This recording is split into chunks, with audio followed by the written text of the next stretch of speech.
Tonight, our special transmission as the United Arab Emirates uses a new route instead of the Red Sea to transport goods to Israel. Assalamu alaikum and good evening. This is Muslim News Canada on Muslim Network TV. I'm Aisha Ashraf. Today is the 122nd day since Israel started its indiscriminate war against Palestinians. Palestinian Health Ministry reports in the last 24 hours, Israeli attacks have killed at least 107 Palestinians across Gaza. Media reports show plumes of smoke arising from residential areas in Gaza City, specifically the Ramal and Sabra neighborhoods. In the Buraq neighborhood near Khan Yunis, a car has been destroyed by an Israeli bombing, killing 5 individuals. In southern Gaza, the death toll at the time this morning alone is 14. Among the casualties is a woman shot by a sniper in the Al Mawasi area. Fighting persists between Israeli forces and Palestinian fighters in Gaza City. Gaza's health ministry spokesperson, Ashraf al-Qudra, says 300 medical personnel are at immediate risk in Nasser Hospital in Khan Yunis. The hospital is being targeted by Israeli forces. There are 450 wounded individuals and 10,000 displaced Palestinians taking refuge in the hospital. The United Nations says an Israeli attack on Rafah will potentially cause a large-scale loss of life and possible violations of international humanitarian law. Rafah is overcrowded with displaced Palestinians.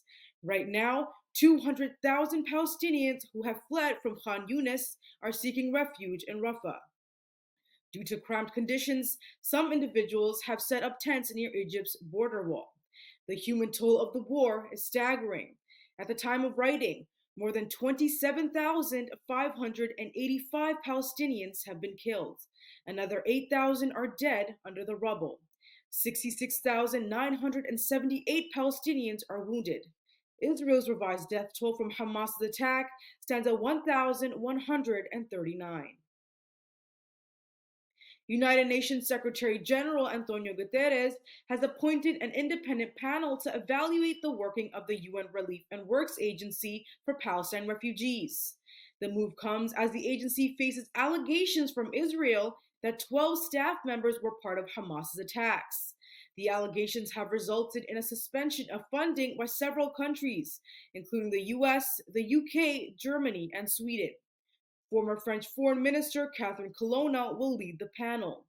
European research groups, including the Roel Wallenberg Institute in Sweden, the Cher Michelsen Institute in Norway, and the Danish Institute for Human Rights, will investigate the allegations. The investigation aims to determine whether the United Nations Relief and Works Agency for Palestinian Refugees is maintaining neutrality and addressing breach allegations. The panel is expected to deliver an interim report in March and a final report in April. The reports will potentially include recommendations for enhancing the agency's mechanisms. Philippe Lazzarani, the agency's chief, welcomes the review. Israeli Foreign Minister Israel Katz plans to submit evidence linking the agency staff to Hamas's attacks. The agency is warning of potential shutdown if donors do not resume funds.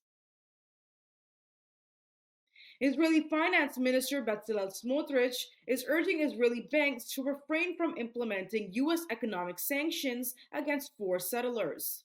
These settlers have been sanctioned due to their involvement in terrorist attacks against Palestinians in the occupied West Bank. Bank Leumi has already frozen one settler's account following the U.S. sanctions. 2 of the settlers hold accounts in Bank Hapoalim, which is yet to decide its response. Smotrich says all Israeli banks should be conveyed that the Israeli law should not change due to U.S. sanctions. He vows to take necessary steps as finance minister that can include a legislative action. Israeli banks are concerned that failure to enforce U.S. sanctions could lead to their own sanctions by the U.S. Reports claim that the United Arab Emirates is using Jordan as part of a new land route to transport goods to Israel. The new route allows the vessels to bypass the Red Sea, where Yemen-based Houthi militia is targeting Israel-bound vessels. This revelation has sparked anger among Jordanians who have taken to the streets in protest against what they refer to as the Zionist land bridge. The route, which passes through Saudi Arabia and Jordan, has enabled the UAE to send shipments to Israel in just 2 days. The Jordanian government has dismissed these reports. However, Israeli media recently has reported trucks at Jordan's border crossing. The news has fueled public outrage. The protesters demand an end to this alleged collaboration and that Jordan sever ties with Israel.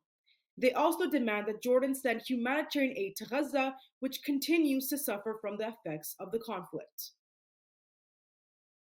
London's Apollo Theatre has cancelled an event called Standing with Israel amid a grassroots campaign led by theatre staff and culture workers. The fundraiser was organized by the UK charity Technion, featuring an audience with Douglas Murray. The event was set to support scholarships for student reservists in the Israeli military. However, the theater's employees refused to participate. They showed concerns about complicity in supporting alleged genocidal acts and a breach of their diversity agreement with the union. Despite efforts to salvage the event with triple pay offers, staff members remain steadfast in their decision. NEMAX, the theater's management, has not responded to inquiries regarding the cancellation. Despite the cancellation, the event reportedly took place at an undisclosed location. The International Center of Justice for Palestinians has issued a legal notice to NEMAX warning of potential criminal liability for promoting genocide. Canadian Palestinians are frustrated with Canada's slow visa program for Gaza family reunification. They're calling for expedited approvals to escape the disturbing conditions in Gaza. Rani Hamed, a Palestinian Canadian, is demanding safety and acceptance for his family and others. Hamed came to Canada as a refugee after escaping the 2014 Gaza War. Although Palestinians in Gaza with family in Canada can apply, the visas are capped at 1,000. So far, 950 applications are accepted, which are yet to be approved. In contrast, Canada admitted 25,000 Syrian refugees in 2015. Despite Canada's generosity towards refugees from war-torn regions, the process for Palestinians involves excessive paperwork and biometrics. Most of the applicants are waiting in Egypt while their documents are processed. Stephen Brown, CEO of National Council of Canadian Muslims, criticizes Prime Minister Justin Trudeau's apparent disinterest on the matter. Buckingham Palace has announced that King Charles III has been diagnosed with cancer. The palace says the cancer is unrelated to his recent benign prostate condition treatment. The exact cancer type remains undisclosed. Despite his diagnosis, King Charles will maintain his constitutional roles as head of state. He will also continue with state affairs and official paperwork as usual.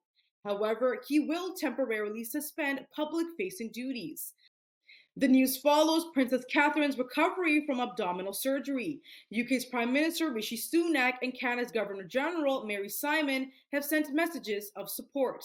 King Charles's transparency about his health condition marks a departure from the traditional secrecy surrounding royal illnesses throughout history.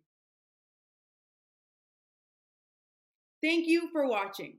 Our news is produced by Muslim Network TV, which is a not-for-profit organization. We need your support for donations.